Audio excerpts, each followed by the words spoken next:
Science of Getting Rich by Wallace Wattles.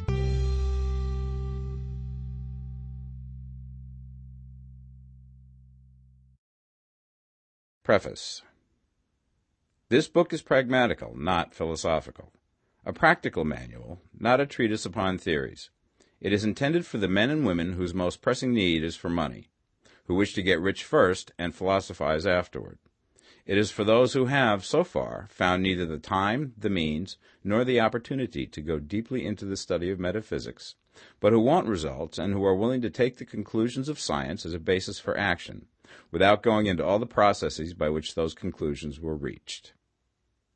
It is expected that the reader will take the fundamental statements upon faith, just as he would take statements concerning a law of electrical action if they were promulgated by a Marconi or an Edison, and taking the statements upon faith, that he will prove their truth by acting upon them without fear or hesitation. Every man or woman who does this will certainly get rich, for the science herein applied is an exact science, and failure is impossible. For the benefit, however, of those who wish to investigate philosophical theories and so secure a logical basis for faith, I will here cite certain authorities. The monistic theory of the universe, the theory that one is all and that all is one, that one substance manifests itself as the seeming many elements of the material world, is of Hindu origin and has been gradually winning its way into the thought of the Western world for 200 years. It is the foundation of all the Oriental philosophies and of those of Descartes, Spinoza, Leibniz, Schopenhauer, Hegel, and Emerson. The reader who would dig to the philosophical foundations of this is advised to read Hegel and Emerson for himself. In writing this book, I have sacrificed all other considerations to plainness and simplicity of style, so that all might understand. The plan of action laid down herein was deduced from the conclusions of philosophy. It has been thoroughly tested and bears the supreme test of practical experiment. It works. If you wish to know how the conclusions were arrived at, read the writings of the authors mentioned above. And if you wish to reap the fruits of their philosophies in actual practice, read this book and do exactly as it tells you to do. The author.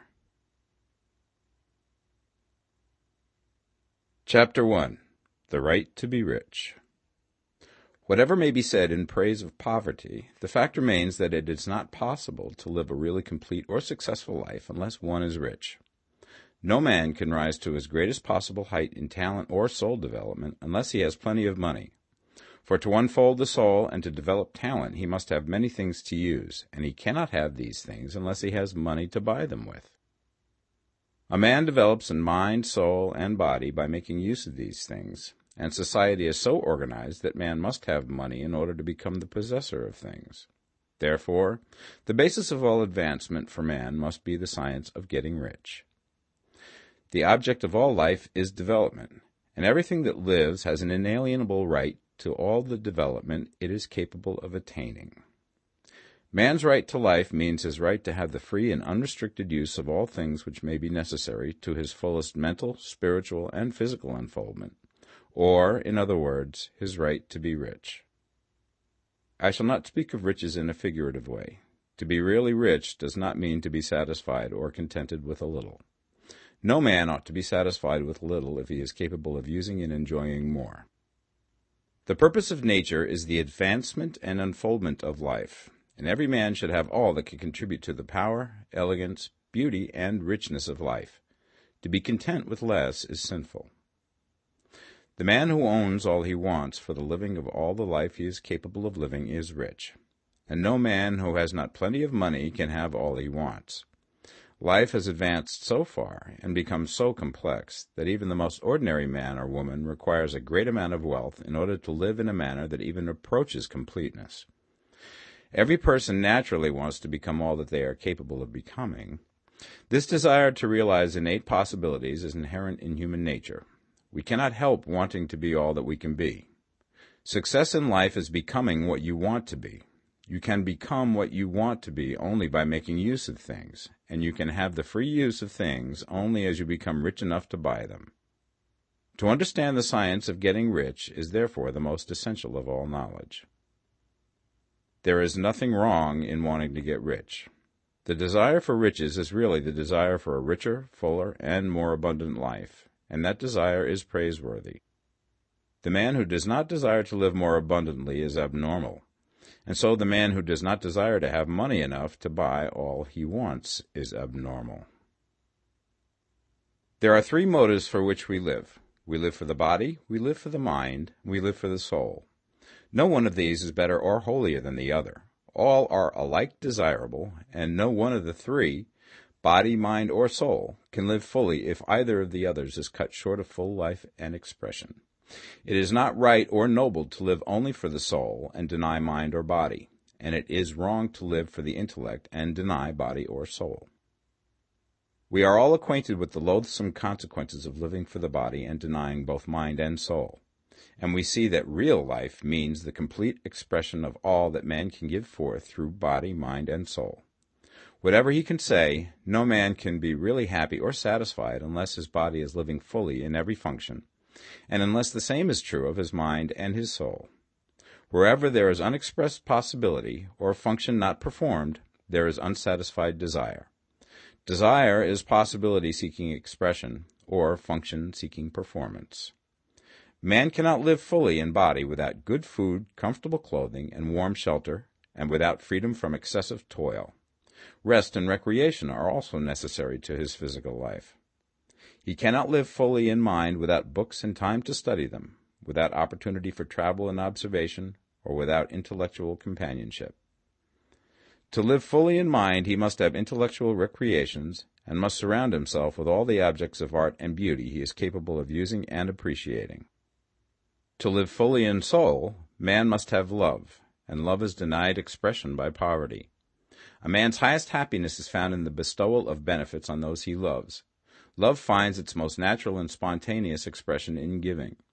The man who has nothing to give cannot fill his place as a husband or father, as a citizen or as a man. It is in the use of material things that a man finds full life for his body, develops his mind, and unfolds his soul. It is therefore of supreme importance to him that he should be rich.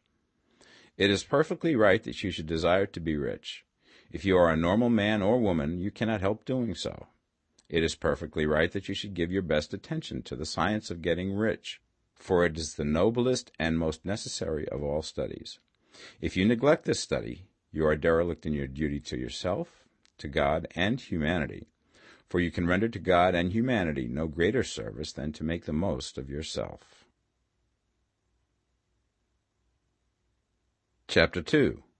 There is a science of getting rich.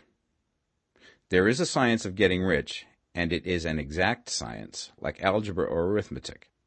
There are certain laws which govern the process of acquiring riches. Once these laws are learned and obeyed by any man, he will get rich with mathematical certainty.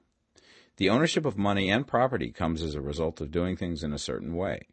Those who do things in this certain way, whether on purpose or accidentally, get rich, while those who do not do things in this certain way, no matter how hard they work or how able they are, remain poor. It is a natural law that like causes always produce like effects, and therefore any man or woman who learns to do things in this certain way will infallibly get rich. That the above statement is true is shown by the following facts. Getting rich is not a matter of environment, for if it were, all the people in certain neighborhoods would become wealthy.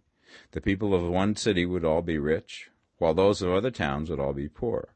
Or the inhabitants of one state would roll in wealth, and those of an adjoining state would be in poverty. But everywhere we see rich and poor living side by side, in the same environment, and often engaged in the same vocations. When two men are in the same locality and in the same business, and one gets rich while the other remains poor, it shows that getting rich is not primarily a matter of environment. Some environments may be more favorable than others, but when two men in the same business are in the same neighborhood, and one gets rich while the other fails, it indicates that getting rich is the result of doing things in a certain way.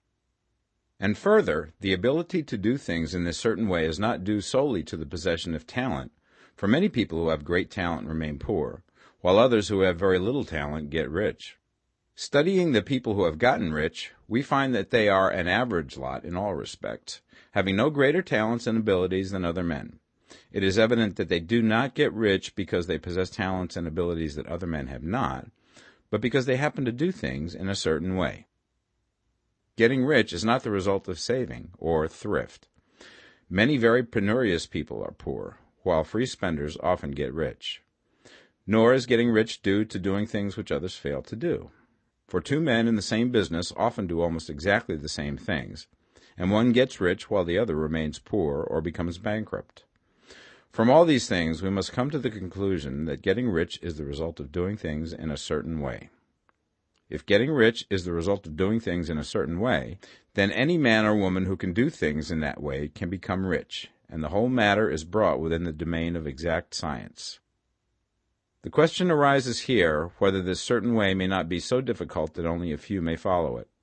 This cannot be true, as we have seen, so far as natural ability is concerned. Talented people get rich, and blockheads get rich. Intellectually brilliant people get rich, and very stupid people get rich. Physically strong people get rich, and weak and sickly people get rich.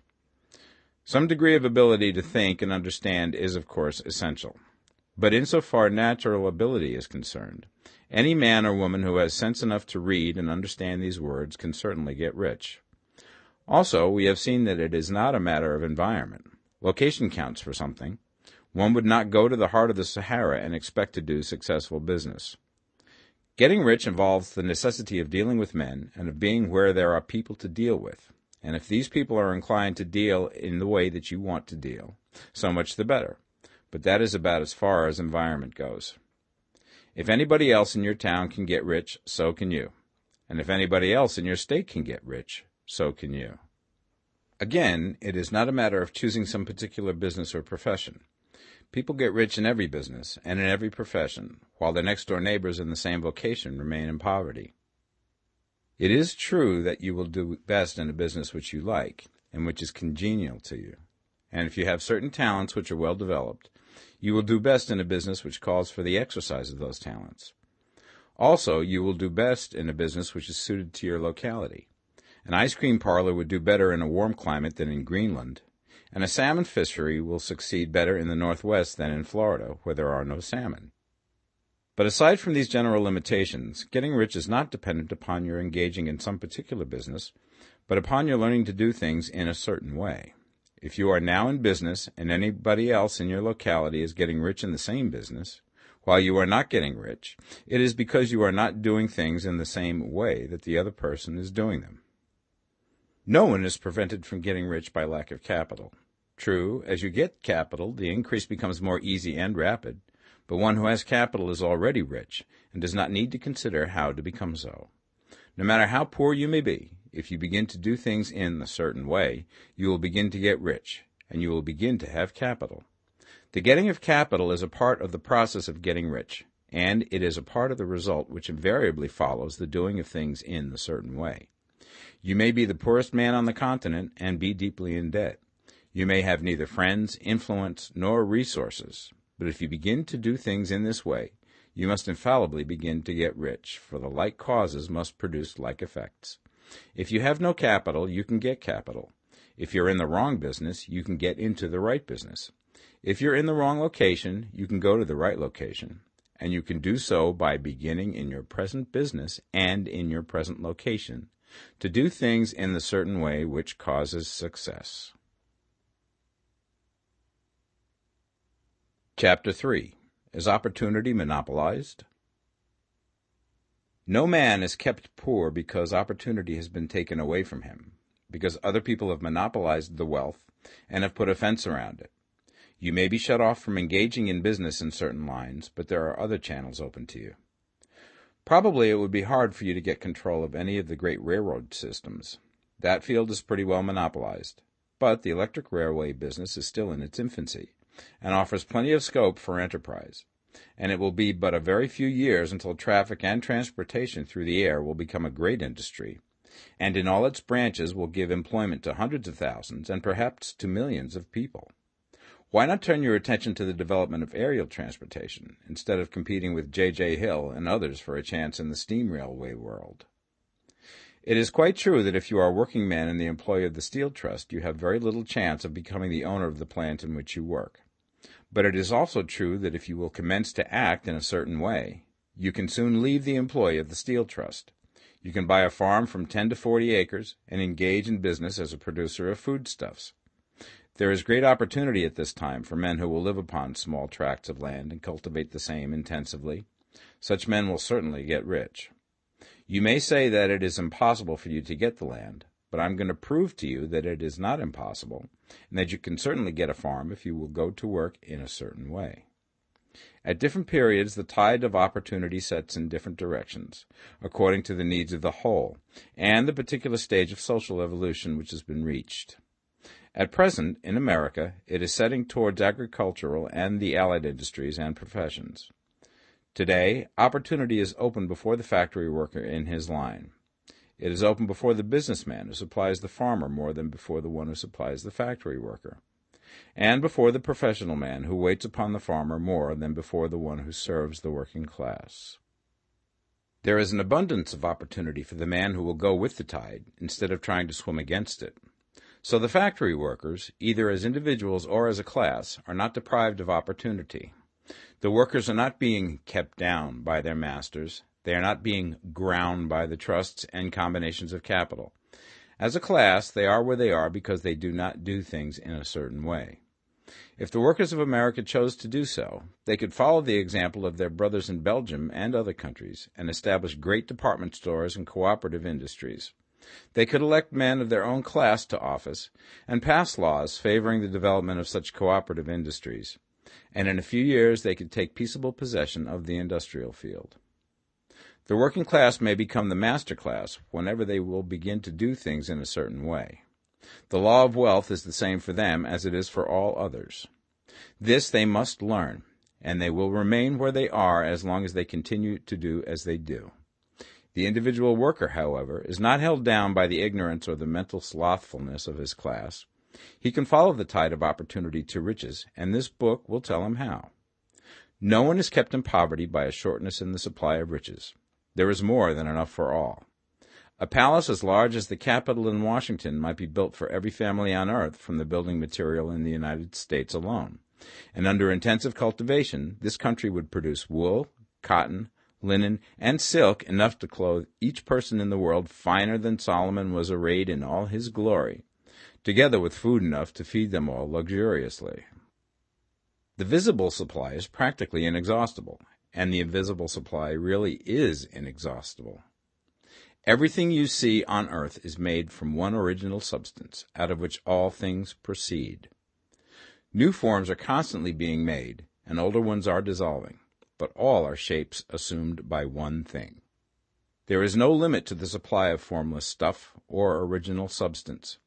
The universe is made out of it, but it was not all used in making the universe.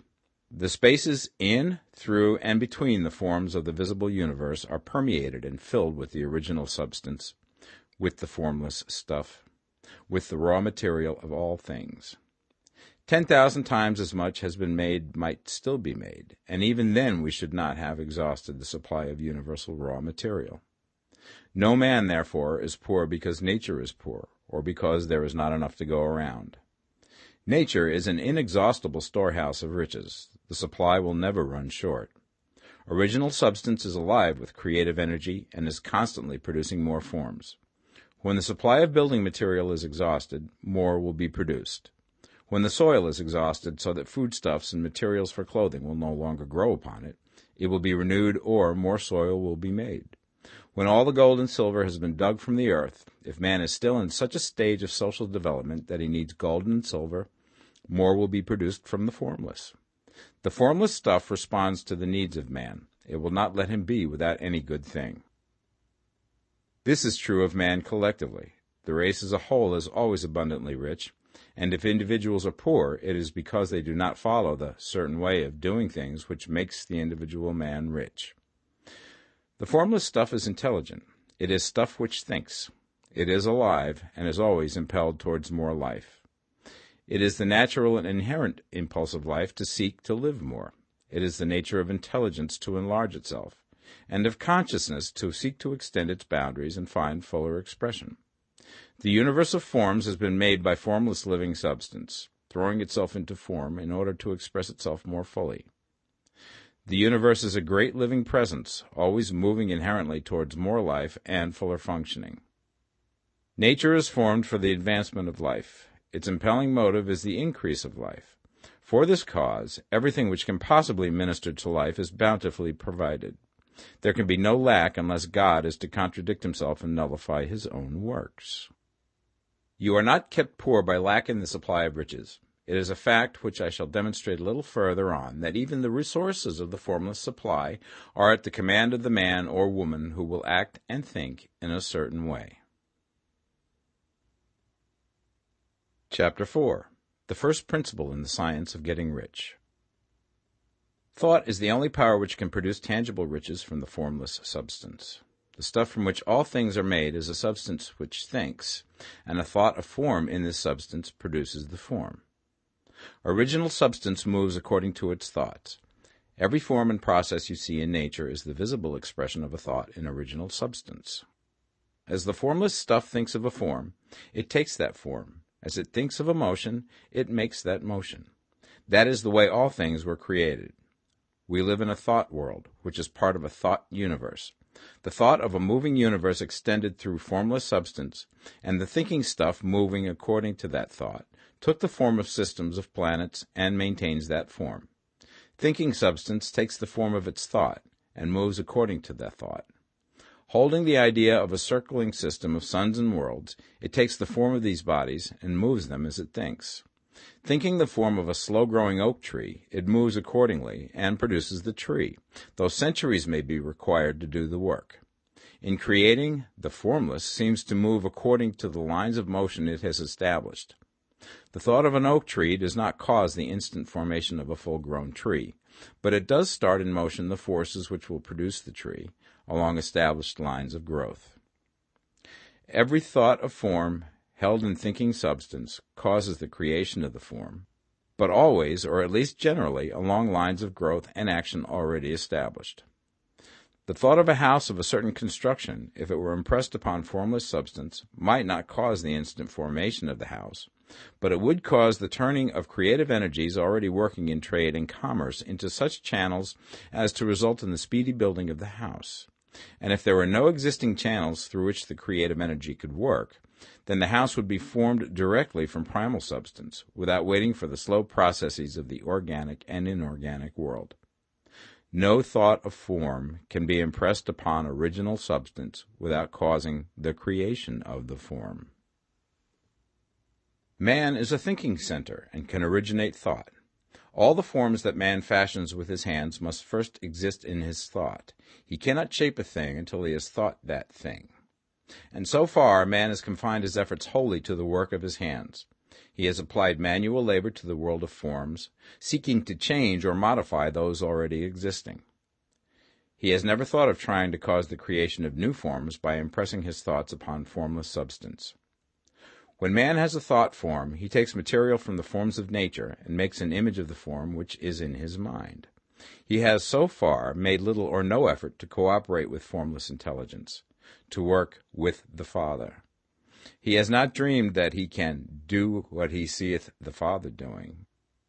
Man reshapes and modifies existing forms by manual labor.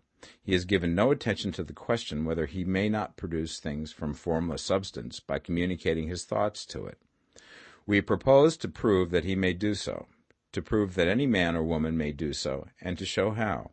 As our first step, we must lay down the three fundamental propositions.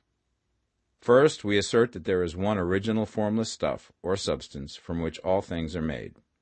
All the seemingly many elements are but different presentations of one element. All the many forms found in organic and inorganic nature are but different shapes made from the same stuff. And this stuff is thinking stuff. A thought held in it produces the form of the thought. Thought, in thinking substance, produces shapes. Man is a thinking center, capable of original thought.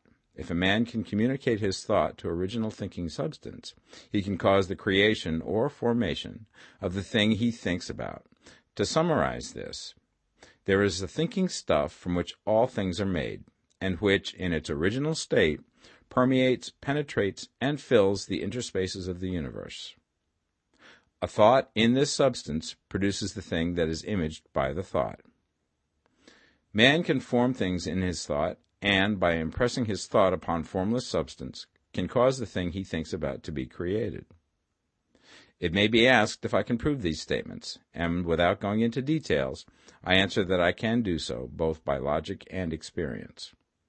Reasoning back from the phenomena of form and thought, I come to one original thinking substance, and reasoning forward from that thinking substance, I come to man's power to cause the formation of the thing he thinks about. And by experiment, I find the reasoning true, and this is my strongest proof. If one man who reads this book gets rich by doing what it tells him to do, that is evidence in support of my claim. But if every man who does what it tells him to do gets rich, that is proof positive until someone goes through the process and fails. The theory is true until the process fails, and this process will not fail. For every man who does exactly what this book tells him to do will get rich. I have said that men get rich by doing things in a certain way, and in order to do so, men must become able to think in a certain way. A man's way of doing things is the direct result of the way he thinks about things. To do things in a way that you want to do them, you will have to acquire the ability to think the way you want to think. This is the first step towards getting rich. To think what you want to think is to think truth, regardless of appearances. Every man has the natural and inherent power to think what he wants to think, but it requires far more effort to do so than it does to think the thoughts which are suggested by appearances. To think according to appearance is easy. To think truth regardless of appearances is laborious, and requires the expenditure of more power than any other work man is called upon to perform. There is no labor from which most people shrink as they do from that of sustained and consecutive thought. It is the hardest work in the world. This is especially true when truth is contrary to appearances. Every appearance in the visible world tends to produce a corresponding form in the mind which observes it, and this can only be prevented by holding the thought of the truth. To look upon the appearance of disease will produce the form of disease in your own mind and ultimately in your body, unless you hold the thought of the truth, which is that there is no disease. It is only an appearance, and the reality is health. To look upon the appearances of poverty will produce corresponding forms in your own mind, unless you hold to the truth that there is no poverty, there is only abundance. To think health when surrounded by the appearance of disease, or to think riches when in the midst of appearances of poverty, requires power, but he who acquires this power becomes a master mind. He can conquer fate. He can have what he wants. This power can only be acquired by getting hold of the basic fact which is behind all appearances, and that fact is that there is one thinking substance, from which and by which all things are made. Then we must grasp the truth that every thought held in this substance becomes a form, and that man can so impress his thoughts upon it as to cause them to take form and become visible things. When we realize this, we lose all doubt and fear, for we know that we can create what we want to create, and we can get what we want to have, and can become what we want to be. As a first step towards getting rich, you must believe the three fundamental statements given previously in this chapter, and in order to emphasize them, I repeat them here. There is a thinking stuff from which all things are made, and which, in its original state, permeates, penetrates, and fills the interspaces of the universe. A thought in this substance produces the thing that is imaged by the thought. Man can form things in his thought, and, by impressing his thought upon formless substance, can cause the thing he thinks about to be created. You must lay aside all other concepts of the universe than this monistic one, and you must dwell upon this until it is fixed in your mind and has become your habitual thought. Read these creed statements over and over again. Fix every word upon your memory, and meditate upon them until you firmly believe what they say. If a doubt comes to you, cast it aside as a sin. Do not listen to arguments against this idea. Do not go to churches or lectures where a contrary concept of things is taught or preached. Do not read magazines or books which teach a different idea. If you get mixed up in your faith, all your efforts will be in vain. Do not ask why these things are true, nor speculate as to how they can be true. Simply take them on trust. The science of getting rich begins with the absolute acceptance of this faith. Chapter 5. Increasing Life. You must get rid of the last vestige of the old idea that there is a deity whose will it is that you should be poor, or whose purposes may be served by keeping you in poverty. The intelligent substance which is all, and in all, which lives in all and lives in you, is a consciously living substance. Being a consciously living substance, it must have the nature and inherent desire of every living intelligence for increase of life. Every living thing must continually seek for the enlargement of its life, because life, in the mere act of living, must increase itself. A seed, dropped into the ground, springs into activity, and in the act of living produces 100 more seeds. Life, by living, multiplies itself. It is forever becoming more. It must do so if it continues to be at all. Intelligence is under the same necessity for continuous increase. Every thought we think makes it necessary for us to think another thought. Consciousness is continually expanding. Every fact we learn leads us to the learning of another fact. Knowledge is continually increasing. Every talent we cultivate brings to the mind the desire to cultivate another talent. We are subject to the urge of life, seeking expression, which ever drives us on to know more, to do more, and to be more. In order to know more, do more, and be more, we must have more. We must have things to use, for we learn and do and become only by using things. We must get rich so that we can live more. The desire for riches is simply the capacity for larger life seeking fulfillment. Every desire is the effort of an unexpressed possibility to come into action. It is power seeking to manifest which causes desire. That which makes you want more money is the same as that which makes the plant grow. It is life, seeking fuller expression. The one living substance must be subject to this inherent law of all life. It is permeated with the desire to live more. That is why it is under the necessity of creating things. The one substance desires to live more in you. Hence, it wants you to have all the things you can use. It is the desire of God that you should get rich. He wants you to get rich because he can express himself better through you if you have plenty of things to use in giving him expression. He can live more in you if you have unlimited command of the means of life. The universe desires you to have everything you want to have. Nature is friendly to your plans. Everything is naturally for you. Make up your mind that this is true. It is essential, however, that your purpose should harmonize with the purpose that is in all. You must want real life, not mere pleasure of sensual gratification. Life is the performance of function, and the individual really lives only when he performs every function, physical, mental, and spiritual, of which he is capable, without excess in any. You do not want to get rich in order to live swinishly, for the gratification of animal desires. That is not life. But the performance of every physical function is a part of life, and no one lives completely who denies the impulses of the body a normal and healthful expression. You do not want to get rich solely to enjoy mental pleasures, to get knowledge, to gratify ambition, to outshine others, to be famous.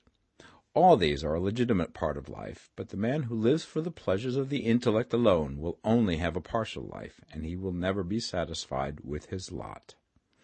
You do not want to get rich solely for the good of others, to lose yourself for the salvation of mankind, to experience the joys of philanthropy and sacrifice. The joys of the soul are only a part of life, and they are no better or nobler than any other part. You want to get rich in order that you may eat, drink, and be merry when it is time to do these things, in order that you may surround yourself with beautiful things, see distant lands, feed your mind, and develop your intellect, in order that you may love men and do kind things, and be able to play a good part in helping the world to find truth. But remember that extreme altruism is no better and no nobler than extreme selfishness. Both are mistakes. Get rid of the idea that God wants you to sacrifice yourself for others, and that you can secure his favor by doing so. God requires nothing of the kind. What he wants is that you should make the most of yourself, for yourself and for others, and you can help others more by making the most of yourself than in any other way. You can make the most of yourself only by getting rich, so it is right and praiseworthy that you should give your first and best thought to the work of acquiring wealth. Remember, however, that the desire of substance is for all, and its movements must be for more life to all. It cannot be made to work for less life to any, because it is equally in all, seeking riches and life. Intelligent substance will make things for you, but it will not take things away from someone else and give them to you. You must get rid of the thought of competition. You are to create, not to compete for what is already created. You do not have to take anything away from anyone. You do not have to drive sharp bargains.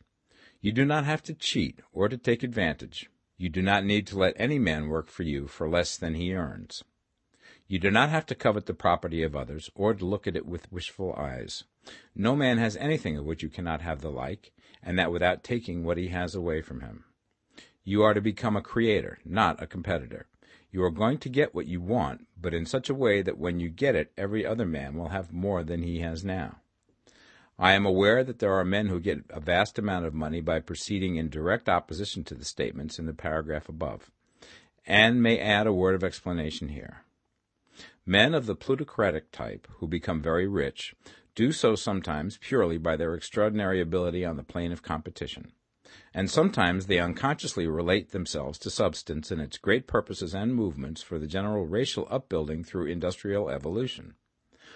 Rockefeller, Carnegie, Morgan, et al. Have been the unconscious agents of the supreme in the necessary work of systematizing and organizing productive industry, and, in the end, their work will contribute immensely towards increased life for all. Their day is nearly over. They have organized production, and will soon be succeeded by the agents of the multitude, who will organize the machinery of distribution. The multimillionaires are like the monster reptiles of the prehistoric eras. They play a necessary part in the evolutionary process, but the same power which produced them will dispose of them, and it is well to bear in mind that they have never been really rich. A record of the private lives of most of this class will show that they have really been the most abject and wretched of the poor. Riches secured on the competitive plane are never satisfactory and permanent. They are yours today and another's tomorrow. Remember, if you are to become rich in a scientific and certain way, you must rise entirely out of the competitive thought. You must never think for a moment that the supply is limited. Just as soon as you begin to think that all the money is being cornered and controlled by bankers and others, and that you must exert yourself to get laws passed to stop this process, and so on, in that moment you drop into the competitive mind, and your power to cause creation is gone for the time being. And what is worse, you will probably arrest the creative movements you have already instituted. Know that there are countless millions of dollars worth of gold in the mountains of the earth, not yet brought to light, and know that if there were not, more would be created from thinking substance to supply your needs. Know that the money you need will come, even if it is necessary for 1,000 men to be led to the discovery of new gold mines tomorrow. Never look at the visible supply. Look always at the limitless riches in formless substance, and know that they are coming to you as fast as you can receive and use them. Nobody, by cornering the visible supply, can prevent you from getting what is yours. So never allow yourself to think for an instant that all the best building spots will be taken before you get ready to build your house, unless you hurry. Never worry about the trusts and combines, and get anxious for fear that they will soon come to own the whole earth. Never get afraid that you will lose what you want because some other person beat you to it. That cannot possibly happen. You are not seeking anything that is possessed by anybody else. You are causing what you want to be created from formless substance, and the supply is without limits. Stick to the formulated statement. There is a thinking stuff from which all things are made, and which, in its original state, permeates, penetrates, and fills the interspaces of the universe. A thought in this substance produces the thing that is imaged by the thought. Man can form things in his thought, and by impressing his thought upon formless substance, can cause the thing he thinks about to be created. Chapter 6. How riches come to you. When I say that you do not have to drive sharp bargains, I do not mean that you do not have to drive any bargains at all, or that you are above the necessity for having any dealings with your fellow men. I mean that you will not need to deal with them unfairly. You do not have to get something for nothing, but can give to every man more than you take from him. You cannot give every man more in cash market value than you take from him, but you can give him more in use value than the cash value of the thing you take from him. The paper, ink, and other material in this book may not be worth the money you pay for it, but if the ideas suggested by it bring you thousands of dollars, you have not been wronged by those who sold it to you. They have given you a great use value for a small cash value. Let us suppose that I own a picture by one of the great artists, which in any civilized community is worth thousands of dollars. I take it to Baffin Ray, and by salesmanship induce an Eskimo to give a bundle of furs worth $500 for it. I have really wronged him, for he has no use for the picture. It has no value to him. It will not add to his life. But suppose I give him a gun worth $50 for his furs. Then he has made a good bargain. He has use for the gun. It will get him many more furs and much food. It will add to his life in every way. It will make him rich. When you rise from the competitive to the creative plane, you can scan your business transactions very strictly, and if you are selling any man anything which does not add more to his life than the thing he gives you in exchange, you can afford to stop it. You do not have to beat anybody in business, and if you are in a business which does beat people, get out of it at once. Give every man more in use value than you take from him in cash value. Then you are adding to the life of the world by every business transaction. If you have people working for you, you must take from them more in cash value than you pay them in wages. But you can so organize your business that it will be filled with the principle of advancement, and so that each employee who wishes to do so may advance a little every day. You can make your business do for your employees what this book is doing for you. You can so conduct your business that it will be a sort of ladder, by which every employee who will take the trouble may climb to riches himself, and, given the opportunity, if he will not do so, it is not your fault. And finally, because you are to cause the creation of your riches from formless substance which permeates all your environment, it does not follow that they are to take shape from the atmosphere and come into being before your eyes. If you want a sewing machine, for instance, I do not mean to tell you that you are to impress the thought of a sewing machine on thinking substance until the machine is formed without hands, in the room where you sit or elsewhere. But if you want a sewing machine, hold the mental image of it with the most positive certainty that it is being made, or is on its way to you. After once forming the thought, have the most absolute and unquestioning faith that the sewing machine is coming. Never think of it, or speak of it, in any other way than as being sure to arrive. Claim it as already yours.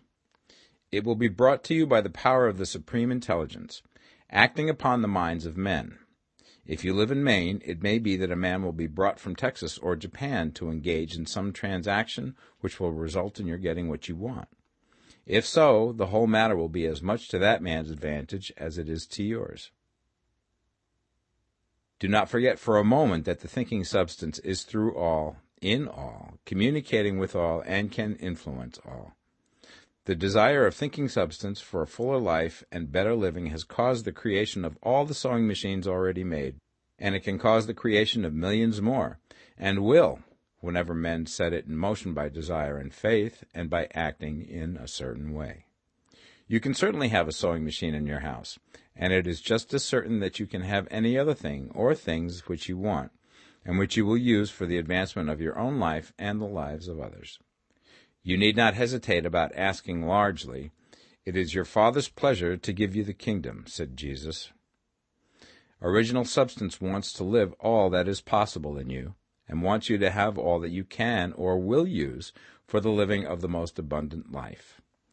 If you fix upon your consciousness the fact that the desire you feel for the possession of riches is one with the desire of omnipotence for more complete expression, your faith becomes invincible. Once I saw a little boy sitting at a piano, and vainly tried to bring harmony out of the keys, and I saw that he was grieved and provoked by his inability to play real music. I asked him the cause of his vexation, and he answered, "I can feel the music in me, but I can't make my hands go right." The music in him was the urge of original substance, containing all the possibilities of all life. All that there is of music was seeking expression through the child. God, the one substance, is trying to live and do and enjoy things through humanity. He is saying, I want hands to build wonderful structures, to play divine harmonies, to paint glorious pictures. I want feet to run my errands, eyes to see my beauties, tongues to tell mighty truths and to sing marvelous songs, and so on. All that there is of possibility is seeking expression through men. God wants those who can play music to have pianos and every other instrument, and to have the means to cultivate their talents to the fullest extent. He wants those who can appreciate beauty to be able to surround themselves with beautiful things. He wants those who can discern truth to have every opportunity to travel and observe. He wants those who can appreciate dress to be beautifully clothed, and those who can appreciate good food to be luxuriously fed. He wants all these things because it is himself that enjoys and appreciates them. It is God who wants to play and sing and enjoy beauty and proclaim truth and wear fine clothes and eat good food. It is God that worketh in you to will and to do, said Paul. The desire you feel for riches is the infinite, seeking to express himself in you as he sought to find expression in the little boy at the piano. So you need not hesitate to ask largely. Your part is to focalize and express the desire to God. This is a difficult point with most people. They retain some of the old idea that poverty and self-sacrifice are pleasing to God. They look upon poverty as a part of the plan, a necessity of nature. They have the idea that God has finished his work and made all that he can make, and that the majority of men must stay poor because there is not enough to go around. They hold to so much of this erroneous thought that they feel ashamed to ask for wealth. They try not to want more than a very modest competence, just enough to make them fairly comfortable. I recall now the case of one student who was told that he must get in mind a clear picture of the things he desired, so that the creative thought of them might be impressed upon formless substance. He was a very poor man, living in a rented house, and having only what he earned from day to day, and he could not grasp the fact that all wealth was his. So, after thinking the matter over, he decided that he might reasonably ask for a new rug for the floor of his best room, and an anthracite coal stove to heat the house during the cold weather. Following the instructions given in this book, he obtained these things in a few months, and then it dawned upon him that he had not asked enough. He went through the house in which he lived and planned all the improvements he would like to make in it. He mentally added a bay window here and a room there, until it was complete in his mind as an ideal home, and then he planned its furnishings. Holding the whole picture in his mind, he began living in the certain way, and moving towards what he wanted, and he now owns the house, and is rebuilding it after the form of his mental image. And now, with still larger faith, he is going to get greater things. It has been unto him according to his faith, and it is so with you and with all of us. Chapter 7. Gratitude. The illustrations given in the last chapter will have conveyed the fact that the first step towards getting rich is to convey the idea of your wants to the formless substance. This is true, and you will see that in order to do so, it becomes necessary to relate yourself to the formless intelligence in a harmonious way. To secure this harmonious relation is a matter of such primary and vital importance that I shall give some space to its discussion here, and give you instructions which, if you will follow them, will be certain to bring you into perfect unity of mind with God. The whole process of mental adjustment and atonement can be summed up in one word: gratitude. First, you believe that there is one intelligent substance from which all things proceed. Second, you believe that this substance gives you everything you desire. And third, you relate yourself to it by a feeling of deep and profound gratitude. Many people who order their lives rightly in all other ways are kept in poverty by their lack of gratitude. Having received one gift from God, they cut the wires which connect them with Him by failing to make acknowledgment. It is easy to understand that the nearer we live to the source of wealth, the more wealth we shall receive. And it is easy also to understand that the soul that is always grateful lives in closer touch with God than the one which never looks to Him in thankful acknowledgment. The more gratefully we fix our minds on the Supreme when good things come to us, the more good things we will receive, and the more rapidly they will come. And the reason simply is that the mental attitude of gratitude draws the mind into closer touch with the source from which the blessings come. If it is a new thought to you that gratitude brings your whole mind into closer harmony with the creative energies of the universe, consider it well, and you will see that it is true. The good things you already have come to you along the line of obedience to certain laws. Gratitude will lead your mind out along the ways by which things come, and it will keep you in close harmony with creative thought and prevent you from falling into competitive thought. Gratitude alone can keep you looking towards the all, and prevent you from falling into the error of thinking of the supply as limited, and to do that would be fatal to your hopes. There is a law of gratitude, and it is absolutely necessary that you should observe the law if you are to get the results you seek. The law of gratitude is the natural principle that action and reaction are always equal, and in opposite directions. The grateful outreaching of your mind in thankful praise to the Supreme is a liberation or expenditure of force. It cannot fail to reach that to which it is addressed, and the reaction is an instantaneous movement towards you. Draw nigh unto God, and he will draw nigh unto you. That is a statement of psychological truth. And if your gratitude is strong and constant, the reaction in formless substance will be strong and continuous. The movement of the things you want will always be towards you. Notice the grateful attitude that Jesus took, how he always seemed to be saying, I thank thee, Father, that thou hearest me. You cannot exercise much power without gratitude, for it is gratitude that keeps you connected with power. But the value of gratitude does not consist solely in getting you more blessings in the future. Without gratitude, you cannot long keep from dissatisfied thought regarding things as they are. The moment you permit your mind to dwell with dissatisfaction upon things as they are, you begin to lose ground. You fix attention upon the common, the ordinary, the poor, and the squalid and mean, and your mind takes the form of these things. Then you will transmit these forms or mental images to the formless, and the common, the poor, the squalid, and mean will come to you. To permit your mind to dwell upon the inferior is to become inferior, and to surround yourself with inferior things.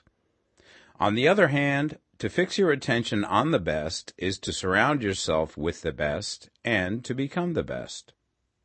The creative power within us makes us into the image of that to which we give our attention. We are thinking substance, and thinking substance always takes the form of that which it thinks about. The grateful mind is constantly fixed upon the best.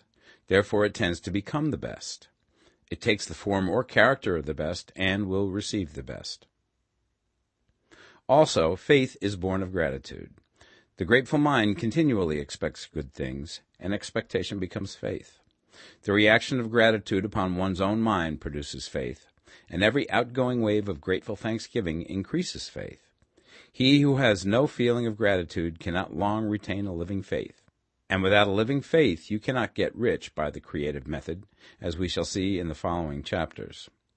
It is necessary, then, to cultivate the habit of being grateful for every good thing that comes to you, and to give thanks continuously.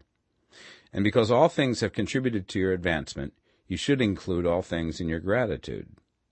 Do not waste time thinking or talking about the shortcomings or wrong actions of plutocrats or trust magnates.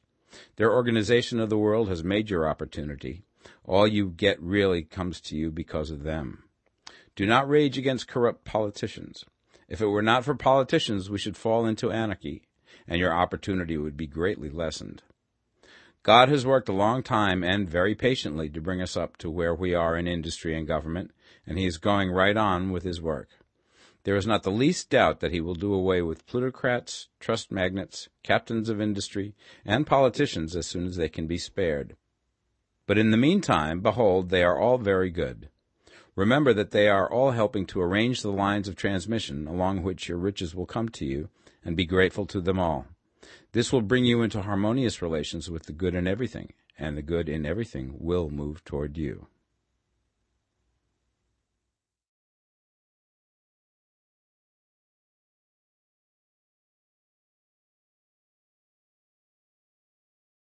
The Science of Getting Rich, Part 2. Chapter 8. Thinking in the Certain Way. You must form a clear and definite mental picture of what you want. You cannot transmit an idea unless you have it yourself. You must have it before you can give it, and many people fail to impress thinking substance because they have themselves only a vague and misty concept of the things they want to do, to have, or to become. It is not enough that you should have a general desire for wealth to do good with. Everybody has that desire. It is not enough that you should have a wish to travel, see things, live more, etc. Everybody has those desires also. If you were going to send a wireless message to a friend, you would not send the letters of the alphabet in their order and let him construct the message for himself, nor would you take words at random from the dictionary. You would send a coherent sentence, one which meant something. When you try to impress your wants upon substance, remember that it must be done by a coherent statement. You must know what you want and be definite. You can never get rich or start the creative power into action by sending out unformed longings and vague desires. Go over your desires just as the man I have described went over his house. See just what you want and get a clear mental picture of it as you wish it to look when you get it. That clear mental picture you must have continually in mind, as the sailor has in mind the port towards which he is sailing the ship. You must keep your face towards it all the time. You must no more lose sight of it than the steersman loses sight of the compass. It is not necessary to take exercises in concentration, nor to set apart special times for prayer and affirmation, nor to go into the silence, nor to do occult stunts of any kind. There things are well enough, but all you need is to know what you want, and to want it badly enough so that it will stay in your thoughts. Spend as much of your leisure time as you can in contemplating your picture, but no one needs to take exercises to concentrate his mind on a thing which he really wants. It is the things you do not really care about which require effort to fix your attention upon them. And unless you really want to get rich, so that the desire is strong enough to hold your thoughts directly to the purpose, as the magnetic pole holds the needle of the compass, it will hardly be worthwhile for you to try to carry out the instructions given in this book. The methods herein set forth are for people whose desire for riches is strong enough to overcome mental laziness and the love of ease, and make them work. The more clear and definite you make your pictures then, and the more you dwell upon it, bringing out all of its delightful details, the stronger your desire will be, and the stronger your desire, the easier it will be to hold your mind fixed upon the picture of what you want. Something more is necessary, however, than merely to see the picture clearly. If that is all you do, you are only a dreamer, and will have little or no power for accomplishment. Behind your clear vision must be the purpose to realize it, to bring it out in tangible expression. And behind this purpose must be an invincible and unwavering faith that the thing is already yours, that it is at hand, and you have only to take possession of it. Live in the new house mentally until it takes form around you physically. In the mental realm, enter at once into full enjoyment of the things you want. Whatsoever things ye ask for when ye pray, believe that ye receive them, and ye shall have them, said Jesus. See the things you want as if they were actually around you all the time. See yourself as owning and using them. Make use of them in imagination, just as you will use them when they are your tangible possessions. Dwell upon your mental picture until it is clear and distinct, and then take the mental attitude of ownership towards everything in that picture. Take possession of it in mind, in the full faith that it is actually yours. Hold to this mental ownership. Do not waver for an instant in the faith that it is real. And remember what was said in the preceding chapter about gratitude. Be as thankful for it all the time as you expect to be when it has taken form. The man who can sincerely thank God for the things which as yet he owns only in imagination has real faith. He will get rich. He will cause the creation of whatsoever he wants. You do not need to pray repeatedly for things you want. It is not necessary to tell God about it every day. Use not vain repetitions as the heathens do, said Jesus to his pupils. For your Father knoweth that ye have need of these things before ye ask him. Your part is to intelligently formulate your desires for the things which make for a larger life, and to get these desires arranged into a coherent whole, and then to impress this whole desire upon the formless substance, which has the power and the will to bring you what you want. You do not make this impression by repeating strings of words. You make it by holding the vision with unshakable purpose to attain it, and with steadfast faith that you do attain it. The answer to your prayer is not according to your faith while you are talking, but according to your faith while you are working. You cannot impress the mind of God by having a special Sabbath day set apart to tell him what you want, and then forgetting him during the rest of the week. You cannot impress him by having special hours to go into your closet and pray, if you then dismiss the matter from your mind until the hour of prayer comes again. Oral prayer is well enough, and has its effect, especially upon yourself, in clarifying your vision and strengthening your faith. But it is not your oral petitions which get you what you want. In order to get rich, you do not need a sweet hour of prayer. You need to pray without ceasing. And by prayer I mean holding steadily to your vision, with the purpose to cause its creation into solid form, and the faith that you are doing so. Believe that ye receive them. The whole matter turns on receiving, once you have clearly formed your vision. When you have formed it, it is well to make an oral statement, addressing the Supreme in reverent prayer, and from that moment you must, in mind, receive what you ask for. Live in the new house, wear the fine clothes, ride in the automobile, go on the journey, and confidently plan for greater journeys. Think and speak of all things you have asked for in terms of actual present ownership. Imagine an environment and a financial condition exactly as you want them, and live all the time in that imaginary environment and financial condition. Mind, however, that you do not do this as a mere dreamer and castle builder. Hold to the faith that the imaginary is being realized, and to the purpose to realize it.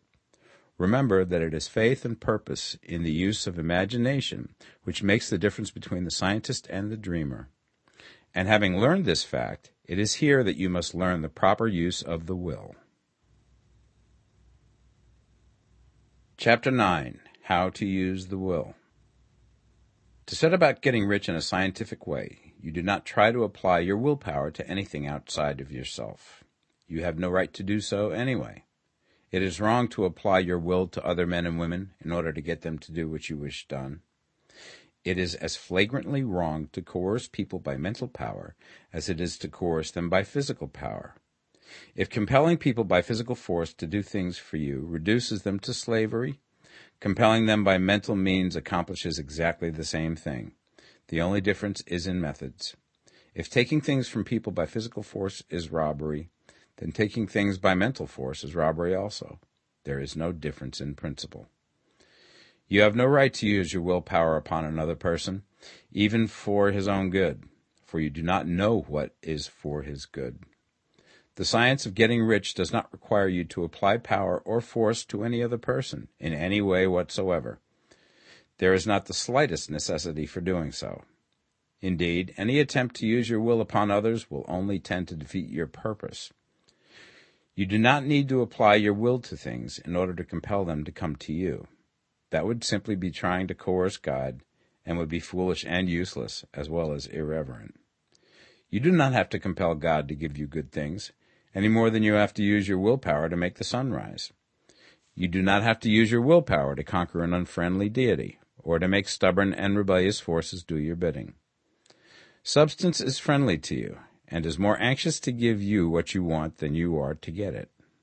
To get rich, you need only to use your willpower upon yourself. When you know what to think and do, then you must use your will to compel yourself to think and do the right things. That is the legitimate use of the will in getting what you want, to use it in holding yourself to the right course. Use your will to keep yourself thinking and acting in the certain way. Do not try to project your will or thoughts or your mind out into space to act on things or people. Keep your mind at home. It can accomplish more there than elsewhere. Use your mind to form a mental image of what you want, and to hold that vision with faith and purpose, and use your will to keep your mind working in the right way. The more steady and continuous your faith and purpose, the more rapidly you will get rich, because you will make only positive impressions upon substance, and you will not neutralize or offset them by negative impressions. The picture of your desires, held with faith and purpose, is taken up by the formless, and permeates it to great distances throughout the universe, for all I know. As this impression spreads, all things are set moving towards its realizations. Every living thing, every inanimate thing, and the things yet uncreated, are stirred towards bringing into being that which you want. All forces begin to be exerted in that direction. All things begin to move towards you. The minds of people everywhere are influenced towards doing the things necessary to the fulfilling of your desires, and they work for you unconsciously. But you can check all this by starting a negative impression in the formless substance. Doubt or unbelief is as certain to start a movement away from you as faith and purpose are to start one towards you. It is by not understanding this that most people who try to make use of mental science in getting rich make their failure. Every hour and moment you spend in giving heeds to doubts and fears. Every hour you spend in worry, every hour in which your soul is possessed by unbelief, sets a current away from you in the whole domain of intelligent substance. All the promises are unto them that believe, and unto them only. Notice how insistent Jesus was upon this point of belief, and now you know the reason why. Since belief is all important, it behooves you to guard your thoughts, and as your beliefs will be shaped to a very great extent by the things you observe and think about, it is important that you should command your attention. And here the will comes into use, for it is by your will that you determine upon what things your attention shall be fixed. If you want to become rich, you must not make a study of poverty. Things are not brought into being by thinking about their opposites. Health is never to be attained by studying disease and thinking about disease. Righteousness is not to be promoted by studying sin and thinking about sin. And no one ever got rich by studying poverty and thinking about poverty. Medicine as a science of disease has increased disease. Religion as a science of sin has promoted sin. And economics as a study of poverty will fill the world with wretchedness and want. Do not talk about poverty. Do not investigate it or concern yourself with it. Never mind what its causes are. You have nothing to do with them. What concerns you is the cure. Do not spend your time in charitable work or charity movements. All charity only tends to perpetuate the wretchedness it aims to eradicate. I do not say that you should be hard-hearted or unkind and refuse to hear the cry of need, but you must not try to eradicate poverty in any of the conventional ways. Put poverty behind you, and put all that pertains to it behind you, and make good. Get rich. That is the best way you can help the poor. And you cannot hold the mental image which is to make you rich if you fill your mind with pictures of poverty. Do not read books or papers which give circumstantial accounts of the wretchedness of the tenement dwellers, of the horrors of child labor, and so on. Do not read anything which fills your mind with gloomy images of want and suffering. You cannot help the poor in the least by knowing about these things, and the widespread knowledge of them does not tend at all to do away with poverty. What tends to do away with poverty is not getting the pictures of poverty into your mind, but getting pictures of wealth into the minds of the poor. You are not deserting the poor in their misery when you refuse to allow your mind to be filled with pictures of that misery. Poverty can be done away with, not by increasing the number of well-to-do people who think about poverty, but by increasing the number of poor people who purpose with faith to get rich. The poor do not need charity, they need inspiration. Charity only sends them a loaf of bread to keep them alive in their wretchedness, or give them an entertainment to make them forget for an hour or two. But inspiration will cause them to rise out of their misery. If you want to help the poor, demonstrate to them that they can become rich. Prove it by getting rich yourself. The only way in which poverty will ever be banished from this world is by getting a large and constantly increasing number of people to practice the teachings of this book. People must be taught to become rich by creation, not by competition. Every man who becomes rich by competition throws down behind him the ladder by which he rises and keeps others down. But every man who gets rich by creation opens a way for thousands to follow him and inspires them to do so. You are not showing hardness of heart or an unfeeling disposition when you refuse to pity poverty, see poverty, read about poverty, or think or talk about it, or to listen to those who do talk about it. Use your willpower to keep your mind off the subject of poverty and to keep it fixed with faith and purpose on the vision of what you want. Chapter 10. Further Use of the Will. You cannot retain a true and clear vision of wealth if you are constantly turning your attention to opposing pictures, whether they be external or imaginary. Do not tell of your past troubles of a financial nature, if you have had them. Do not think of them at all. Do not tell of the poverty of your parents or the hardships of your early life. To do any of these things is to mentally class yourself with the poor for the time being, and it will certainly check the movement of things in your direction. Let the dead bury their dead, as Jesus said. Put poverty and all things that pertain to poverty completely behind you. You have accepted a certain theory of the universe as being correct, and are resting all your hopes of happiness on its being correct. And what can you gain by giving heed to conflicting theories? Do not read religious books which tell you that the world is soon coming to an end, and do not read the writing of muckrakers and pessimistic philosophers who tell you that it is going to the devil. The world is not going to the devil. It is going to God. It is wonderful becoming. True, there may be a good many things in existing conditions which are disagreeable, but what is the use of studying them when they are certainly passing away, and when the study of them only tends to check their passing and keep them with us? Why give time and attention to things which are being removed by evolutionary growth, when you can hasten their removal only by promoting the evolutionary growth as far as your part of it goes? No matter how horrible and seeming may be the conditions in certain countries, sections, or places, you waste your time and destroy your own chances by considering them. You should interest yourself in the world's becoming rich. Think of the riches in the world as coming to, instead of the poverty it is growing out of, and bear in mind that the only way in which you can assist the world in growing rich is by growing rich yourself through creative method, not the competitive one. Give your attention wholly to riches. Ignore poverty. Whenever you think or speak of those who are poor, think and speak of them as those who are becoming rich, as those who are to be congratulated rather than pitied. Then they and others will catch the inspiration and begin to search for the way out. Because I say that you are to give your whole time and mind and thought to riches, it does not follow that you are to be sordid or mean. To become really rich is the noblest aim you can have in life, for it includes everything else. On the competitive plane, the struggle to get rich is a godless scramble for power over other men. But when we come into the creative mind, all this is changed. All that is possible in the way of greatness and soul unfoldment, of service and lofty endeavor, comes by way of getting rich. All is made possible by the use of things. If you lack for physical health, you will find that the attainment of it is conditional on you getting rich. Only those who are emancipated from financial worry and who have the means to live a carefree existence and follow hygienic practices can have and retain health. Moral and spiritual greatness is possible only to those who are above the competitive battle for existence, and only those who are becoming rich on the plane of creative thought are free from the degrading influences of competition.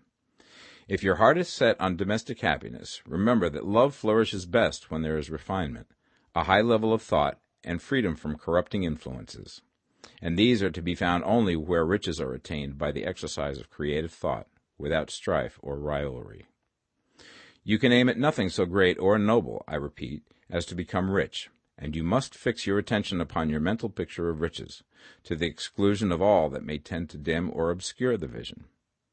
You must learn to see the underlying truth in all things. You must see beneath all seemingly wrong conditions the great one life, ever moving forward towards fuller expression and more complete happiness. It is the truth that there is no such thing as poverty, that there is only wealth. Some people remain in poverty because they are ignorant of the fact that there is wealth for them, and these can best be taught by showing them the way to affluence in your own person and practice. Others are poor because, while they feel that there is a way out, they are too intellectually indolent to put forth the mental effort necessary to find that way and by travel it. Others still are poor because, While they have some notion of science, they have become so swamped and lost in the maze of metaphysical and occult theories that they do not know which road to take. They try a mixture of many systems and fail in all. For these, again, the very best thing to do is to show the right way in your own person and practice. An ounce of doing things is worth a pound of theorizing. The very best thing you can do for the whole world is to make the most of yourself. You can serve God and man in no more effective way than by getting rich. That is, if you get rich by the creative method and not by the competitive one. Another thing. We assert that this book gives in detail the principles of the science of getting rich. And if that is true, you do not need to read any other book upon the subject. This may sound narrow and egotistical, but consider. There is no more scientific method of computation in mathematics than by addition, subtraction, multiplication, and division. No other method is possible. There can be but one shortest distance between 2 points. There is only one way to think scientifically, and that is to think in the way that leads by the most direct and simple route to the goal. No man has yet formulated a briefer or less complex system than the one set forth herein. It has been stripped of all non-essentials. When you commence on this, lay all others aside. Put them out of your mind altogether. Read this book every day. Keep it with you. Commit it to memory, and do not think about other systems and theories. If you do, you will begin to have doubts, and to be uncertain and wavering in your thought, and then you will begin to make failures. After you have made good and become rich, you may study other systems as much as you please. But until you are quite sure that you have gained what you want, do not read anything on this line but this book, unless it be the authors mentioned in the preface. And read only the most optimistic comments on the world's news, those in harmony with your picture. Also, postpone your investigations into the occult. Do not dabble in theosophy, spiritualism, or kindred studies. It is very likely that the dead still live and are near, but if they are, let them alone. Mind your own business. Wherever the spirits of the dead may be, they have their own work to do and their own problems to solve, and we have no right to interfere with them. We cannot help them, and it is very doubtful whether they can help us, or whether we have any right to trespass upon their time if they can. Let the dead and the hereafter alone, and solve your own problem. Get rich. If you begin to mix with the occult, you will start mental cross-currents which will surely bring your hopes to shipwreck. Now, this and the preceding chapters have brought us to the following statement of basic facts. There is a thinking stuff from which all things are made, and which, in its original state, permeates, penetrates, and fills the interspaces of the universe. A thought in this substance produces the thing that is imaged by the thought. Man can form things in his thought, and, by impressing his thought upon formless substance, can cause the thing he thinks about to be created. In order to do this, man must pass from the competitive to the creative mind. He must form a clear mental picture of the things he wants, and hold this picture in his thoughts with the fixed purpose to get what he wants, and the unwavering faith that he does get what he wants, closing his mind against all that may tend to shake his purpose, dim his vision, or quench his faith. And in addition to all this, we shall now see that he must live and act in a certain way. Chapter 11. Acting in the Certain Way. Thought is the creative power, or the impelling force which causes the creative power to act. Thinking in a certain way will bring riches to you, but you must not rely upon thought alone, paying no attention to personal action. That is the rock upon which many otherwise scientific metaphysical thinkers meet shipwreck, the failure to connect thought with personal action. We have not yet reached the stage of development, even supposing such a stage to be possible, in which man can create directly from formless substance without nature's processes or the work of human hands. Man must not only think, but his personal action must supplement his thought. By thought you can cause the gold in the hearts of the mountains to be impelled towards you, but it will not mine itself, refine itself, coin itself into double eagles, and come rolling along the roads seeking its way into your pocket. Under the impelling power of the Supreme Spirit, men's affairs will be so ordered that someone will be led to mine the gold for you. Other men's business transactions will be so directed that the gold will be brought toward you, and you must so arrange your own business affairs that you may be able to receive it when it comes to you. Your thought makes all things, animate and inanimate, work to bring you what you want, but your personal activity must be such that you can rightly receive what you want when it reaches you. You are not to take it as charity, nor to steal it. You must give every man more in use value than he gives you in cash value. The scientific use of thought consists in forming a clear and distinct mental image of what you want, in holding fast to the purpose to get what you want, and in realizing with grateful faith that you do get what you want. Do not try to project your thought in any mysterious or occult way, with the idea of having it go out and do things for you. That is a wasted effort and will weaken your power to think with sanity. The action of thought in getting rich is fully explained in the preceding chapters. Your faith and purpose positively impress your vision upon formless substance, which has the same desire for more life that you have. And this vision, received from you, sets all the creative forces at work in and through their regular channels of action, but directed towards you. It is not your part to guide or supervise the creative process.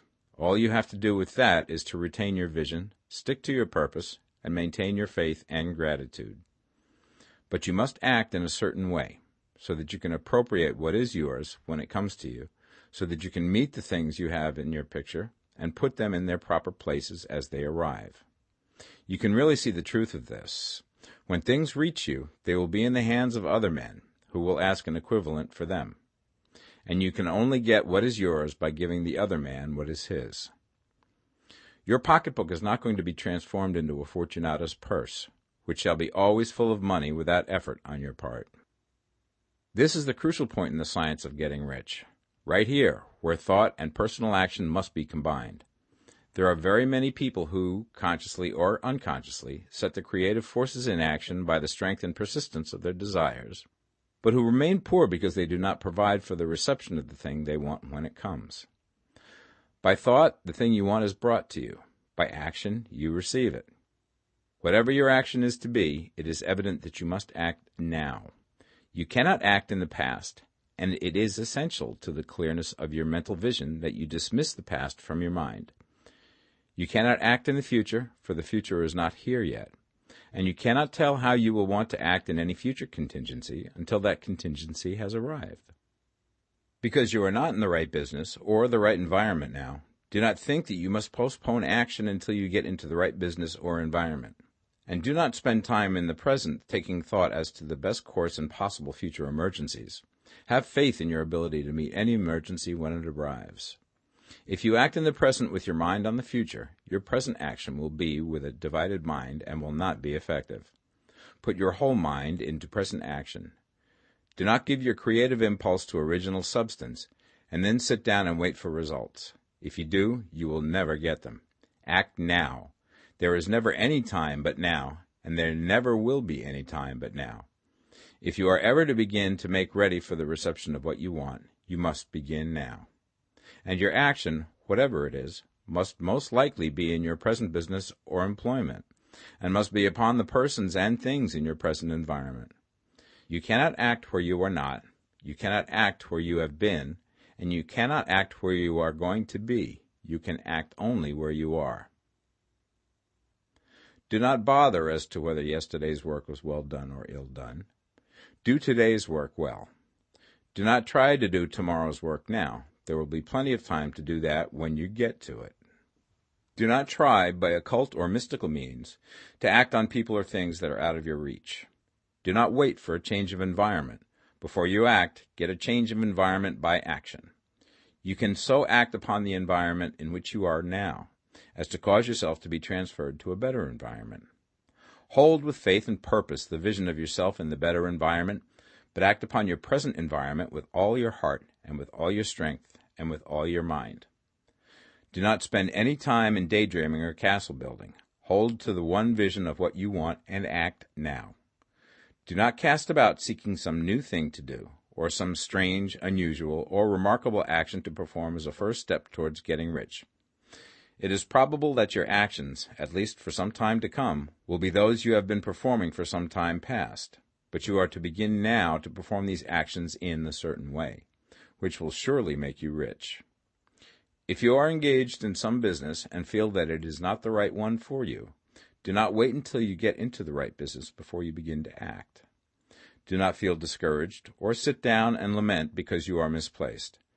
No man was ever so misplaced that he could not find the right place, and no man ever became so involved in the wrong business but that he could get into the right business. Hold the vision of yourself in the right business, with the purpose to get into it, and the faith that you will get into it, and are getting into it, but act in your present business. Use your present business as the means of getting a better one, and use your present environment as the means of getting into a better one. Your vision of the right business, if held with faith and purpose, will cause the Supreme to move the right business towards you, and your action, if performed in a certain way, will cause you to move towards the business. If you are an employee or wage earner and feel that you must change places in order to get what you want, do not project your thought into space and rely upon it to get you another job. It will probably fail to do so. Hold the vision of yourself in the job you want, while you act with faith and purpose on the job you have, and you will certainly get the job you want. Your vision and faith will set the creative force in motion to bring it toward you, and your action will cause the forces in your own environment to move you toward the place you want. In closing this chapter, we will add another statement to our syllabus. There is the thinking stuff from which all things are made, and which, in its original state, permeates, penetrates, and fills the interspaces of the universe. A thought in this substance produces the thing that is imaged by the thought. Man can form things in his thought, and, by impressing his thought upon formless substance, can cause the thing he thinks about to be created. In order to do this, man must pass from the competitive to the creative mind.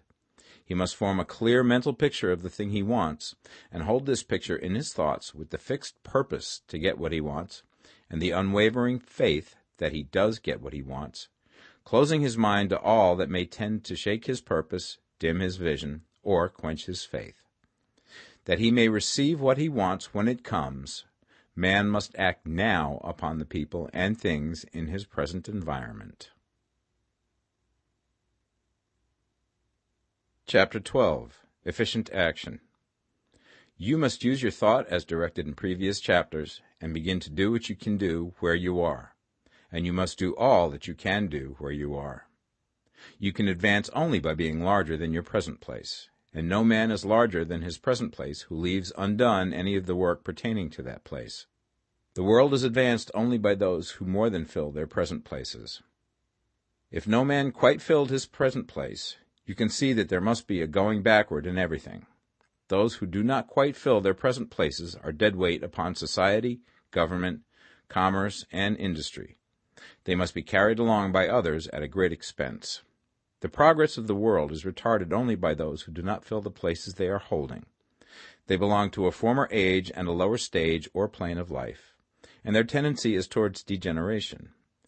No society could advance if every man was smaller than his place. Social evolution is guided by the law of physical and mental evolution. In the animal world, evolution is caused by excess of life. When an organism has more life than can be expressed in the function of its own plane, it develops the organs of a higher plane, and a new species is originated. There never would have been new species had there not been organisms which more than filled their places. The law is exactly the same for you. Your getting rich depends upon your applying this principle to your own affairs. Every day is either a successful day or a day of failure, and it is the successful days which get you what you want. If every day is a failure, you can never get rich, while if every day is a success, you cannot fail to get rich. If there is something that may be done today, and you do not do it, you have failed in so far as that thing is concerned, and the consequences may be more disastrous than you imagine. You cannot foresee the results of even the most trivial act. You do not know the workings of all the forces that have been set moving in your behalf. Much may be depending on your doing some simple act. It may be the very thing which is to open the door of opportunity to very great possibilities. You can never know all the combinations which supreme intelligence is making for you in the world of things and of human affairs. Your neglect or failure to do some small thing may cause a long delay in getting what you want. Do, every day, all that can be done that day. There is, however, a limitation or qualification of the above that you must take into account. You are not to overwork, not to rush blindly into your business in the effort to do the greatest possible number of things in the shortest possible time. You are not to try to do tomorrow's work today, nor to do a week's work in a day. It is really not the number of things you do, but the efficiency of each separate action that counts. Every act is, in itself, either a success or a failure. Every act is, in itself, either effective or inefficient. Every inefficient act is a failure, and if you spend your life in doing inefficient acts, your whole life will be a failure. The more things you do, the worse for you if all your acts are inefficient ones. On the other hand, every efficient act is a success in itself, and if every act of your life is an efficient one, your whole life must be a success. The cause of failure is doing too many things in an inefficient manner, and not doing enough things in an efficient manner. You will see that it is a self-evident proposition that if you do not do any inefficient acts, and if you do a sufficient number of efficient acts, you will become rich. If, now, it is possible for you to make each act an efficient one, you see again that the getting of riches is reduced to an exact science, like mathematics. The matter turns, then, on the questions whether you can make each separate act a success in itself, and this you certainly can do. You can make each act a success because all power is working with you, and all power cannot fail. Power is at your service, and to make each act efficient, you have only to put power into it. Every action is either strong or weak, and when every one is strong, you are acting in the certain way which will make you rich. Every act can be made strong and efficient by holding your vision while you are doing it, and putting the whole power of your faith and purpose into it. It is at this point that the people fail who separate mental power from personal action. They use the power of the mind in one place and at one time, and they act in another place at another time. So their acts are not successful in themselves. Too many of them are inefficient. But if all power goes into every act, no matter how commonplace, every act will be a success in itself. And as in the nature of things, every success opens the way to other successes, your progress towards what you want, and the progress of what you want toward you, will become increasingly rapid. Remember that successful action is cumulative in its results. Since the desire for more life is inherent in all things, when a man begins to move towards larger life, more things attach themselves to him, and the influence of his desire is multiplied. Do, every day, all that you can do that day, and do each act in an efficient manner.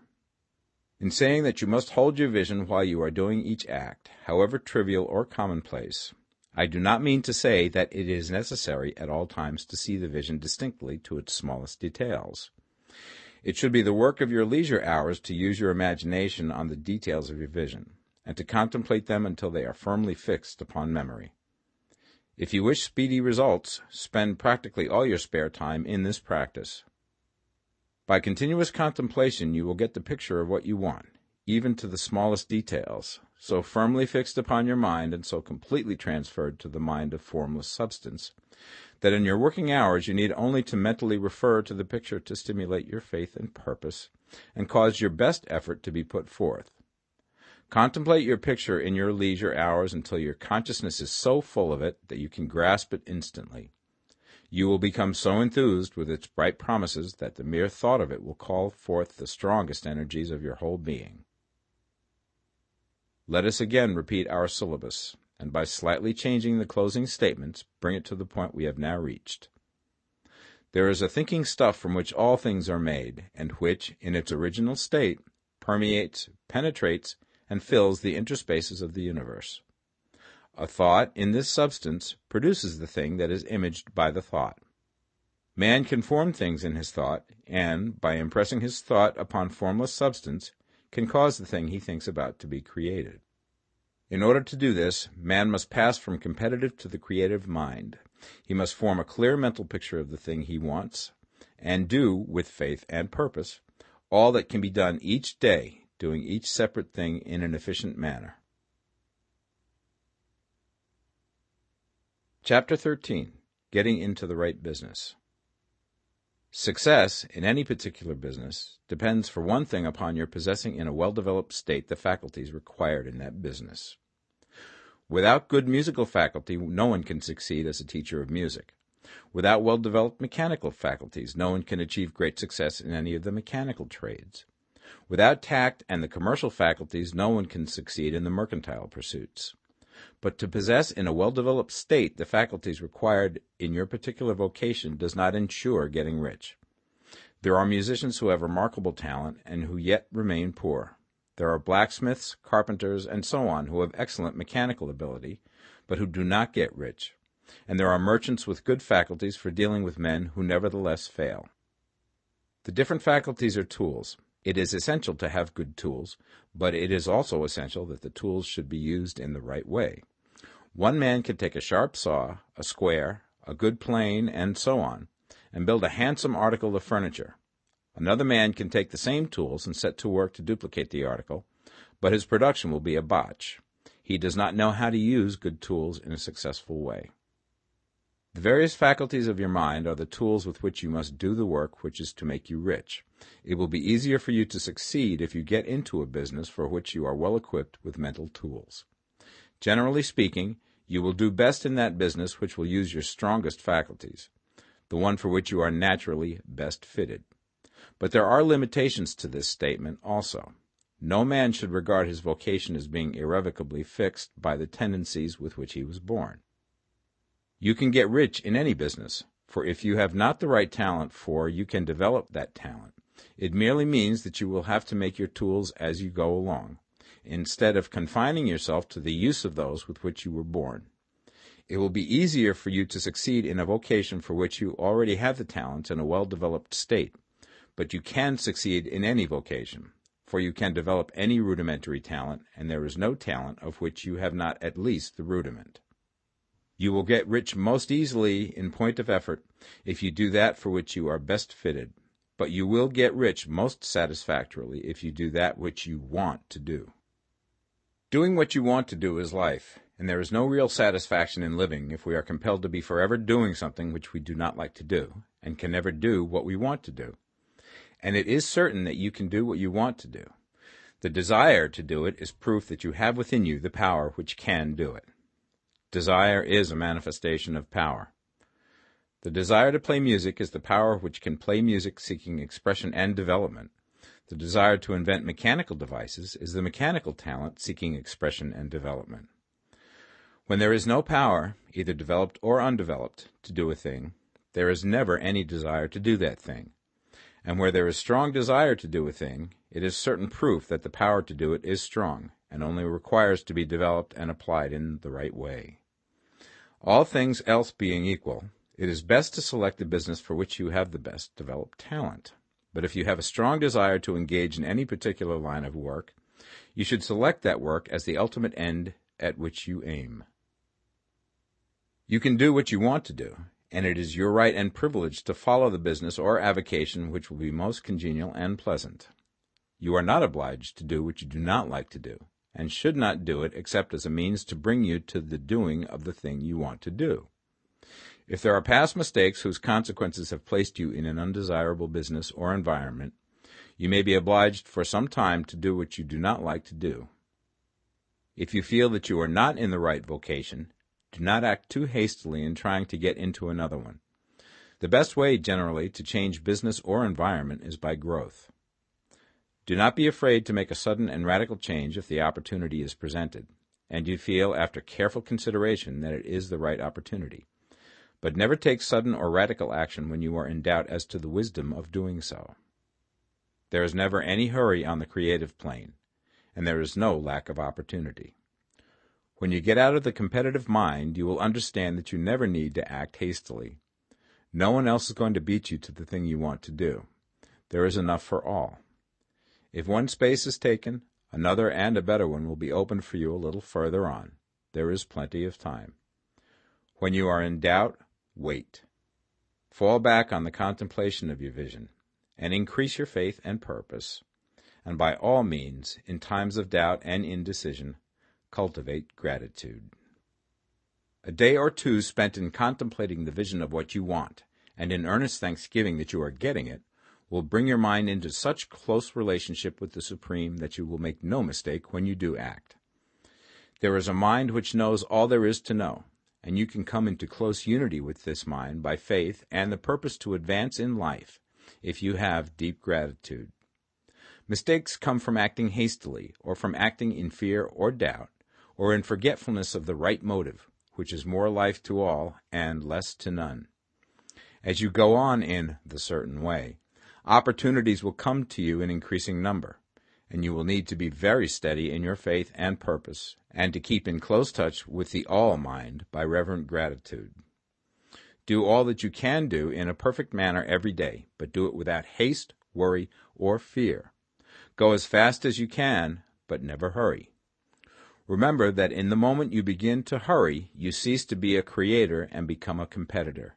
You drop back upon the old plane again. Whenever you find yourself hurrying, call a halt.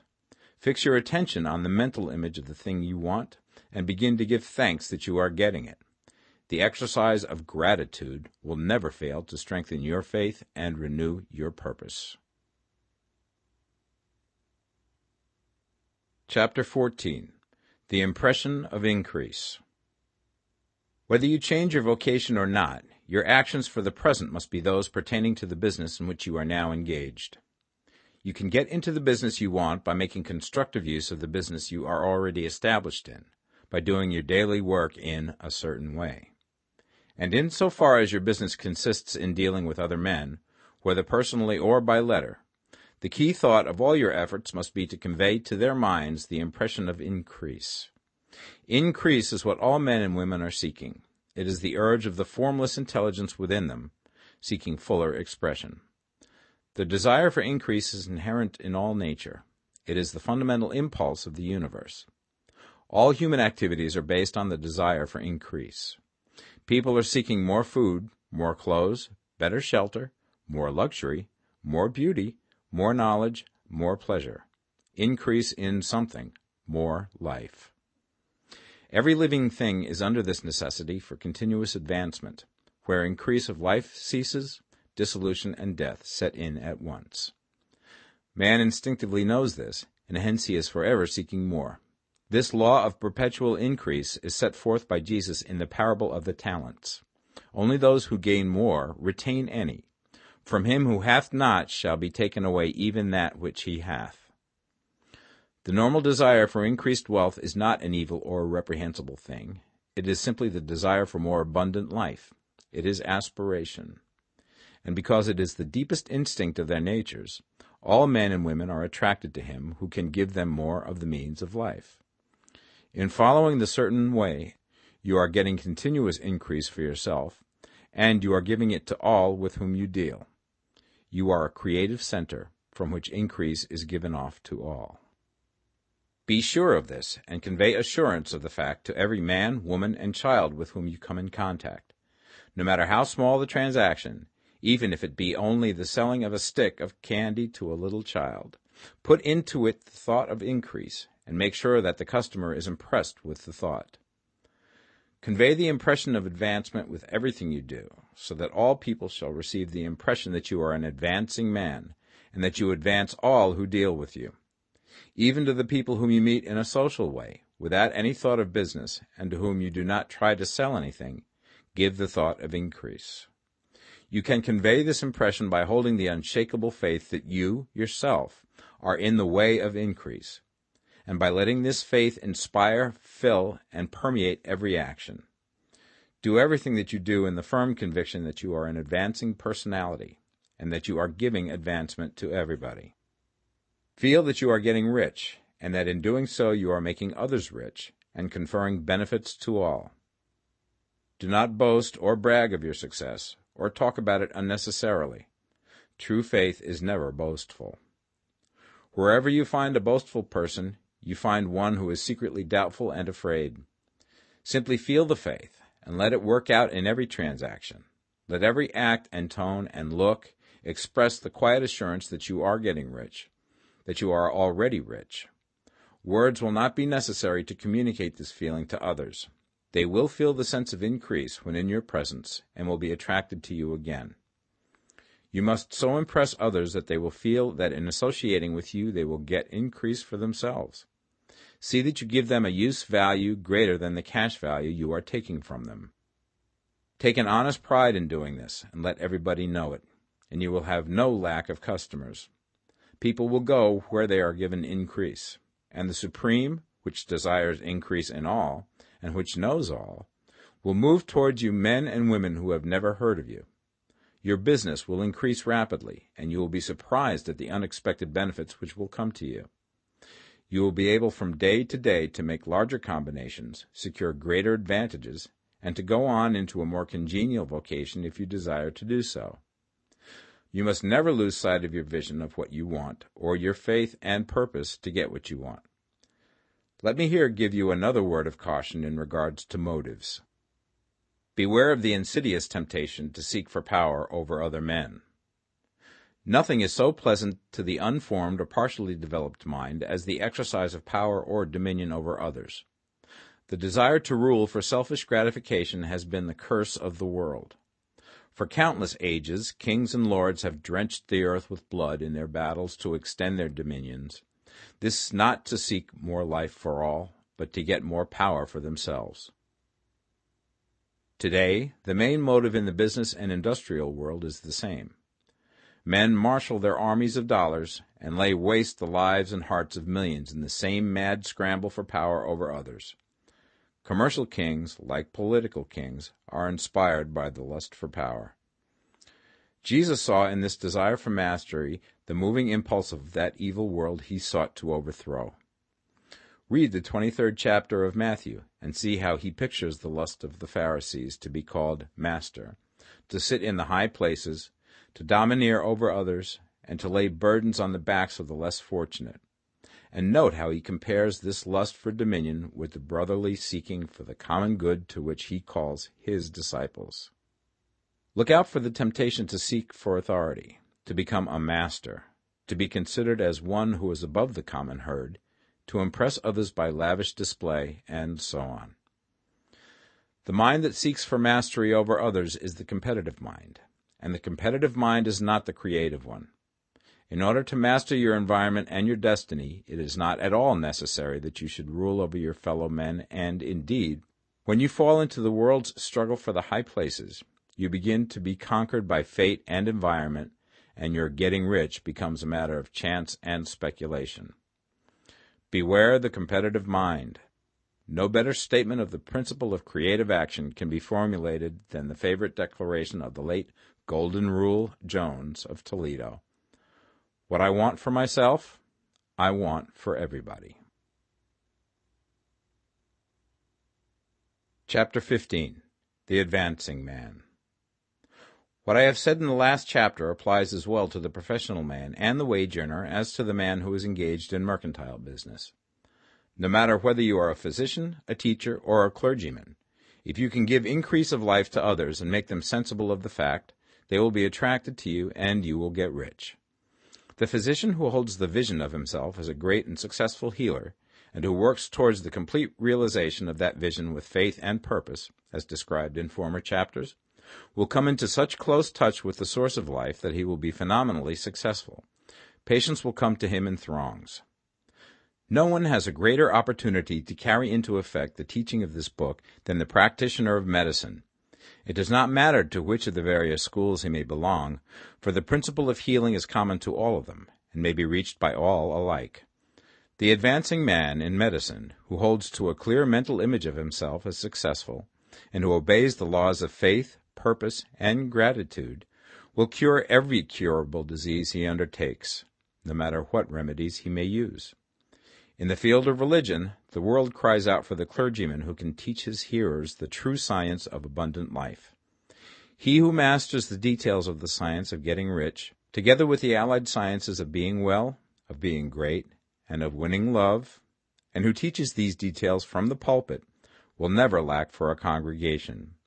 This is the gospel that the world needs. It will give increase of life, and men will hear it gladly, and will give liberal support to the man who brings it to them.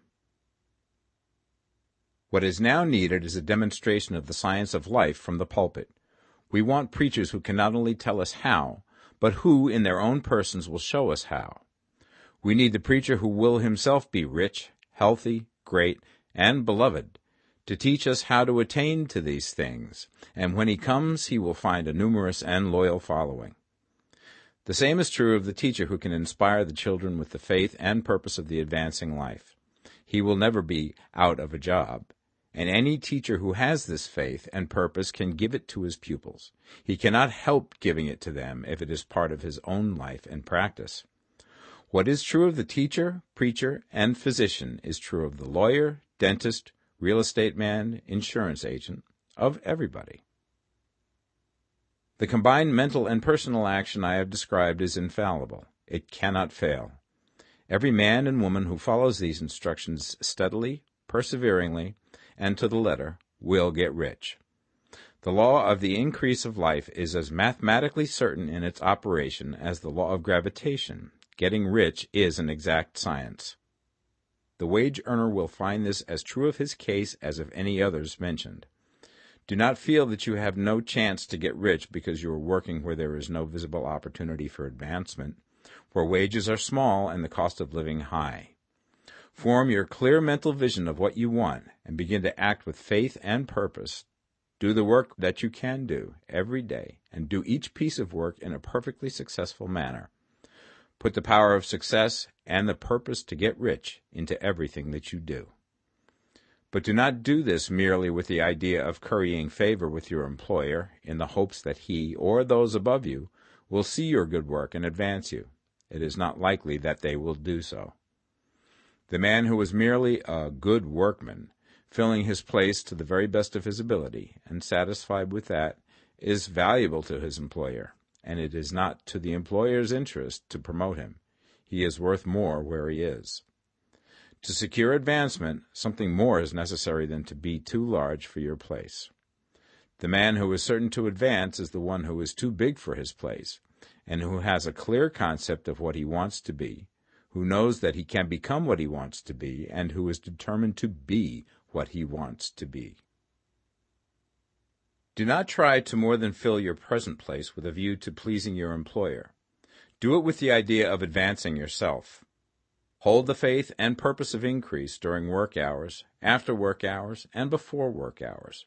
Hold it in such a way that every person who comes in contact with you, whether foreman, fellow workman, or social acquaintance, will feel the power of purpose radiating from you, so that everyone will get the sense of advancement and increase from you. Men will be attracted to you, and if there is no possibility for advancement in your present job, you will very soon see an opportunity to take another job. There is a power which never fails to present opportunity to the advancing man who is moving in obedience to law. God cannot help helping you if you act in a certain way. He must do so in order to help himself. There is nothing in your circumstances or in the industrial situation that can keep you down. If you cannot get rich working for the Steel Trust, you can get rich on a 10-acre farm.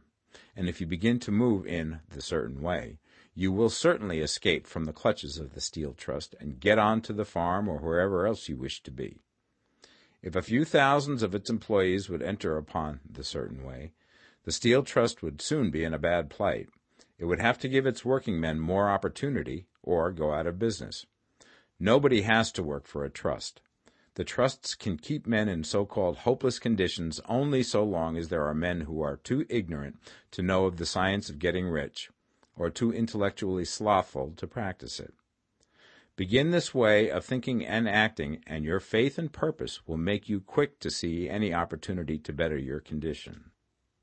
Such opportunities will speedily come, for the Supreme, working in all and working for you, will bring them before you. Do not wait for an opportunity to be all that you want to be. When an opportunity to be more than you are now is presented, and you feel impelled toward it, take it. It will be the first step towards a greater opportunity.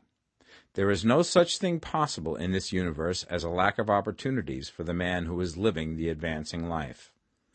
It is inherent in the constitution of the cosmos that all things shall be for him and work together for his good, and he must certainly get rich if he acts and thinks in the certain way.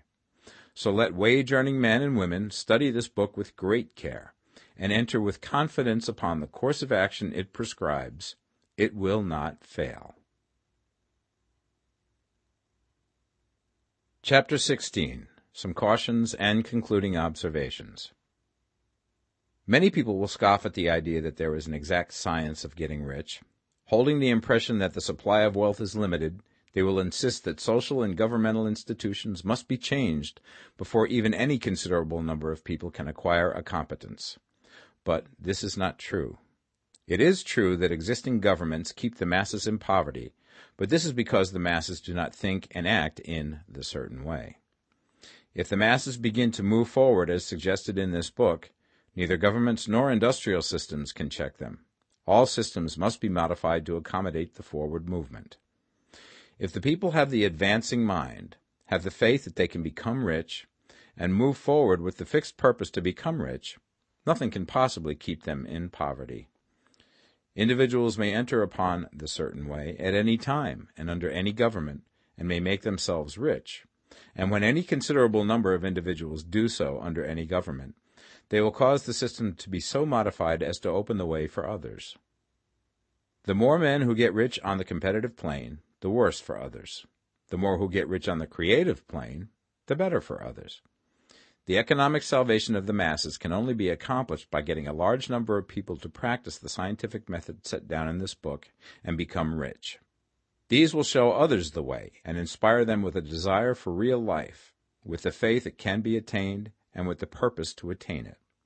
For the present, however, it is enough to know that neither the government under which you live nor the capitalistic or competitive system of industry can keep you from getting rich. When you enter upon the creative plane of thought, you will rise above all these things and become a citizen of another kingdom. But remember that your thought must be held upon the creative plane. You are never for an instant to be betrayed into regarding the supply as limited, or into acting on the moral level of competition. Whenever you do fall into old ways of thought, correct yourself instantly, for when you are in the competitive mind, you have lost the cooperation of the mind of the whole. Do not spend any time in planning as to how you will meet possible emergencies in the future, except as the necessary policies may affect your actions today. You are concerned with doing today's work in a perfectly successful manner, and not with emergencies which may arise tomorrow. You can attend to them as they come. Do not concern yourself with questions as to how you shall surmount obstacles which may loom upon your business horizon, unless you can see plainly that your course must be altered today in order to avoid them.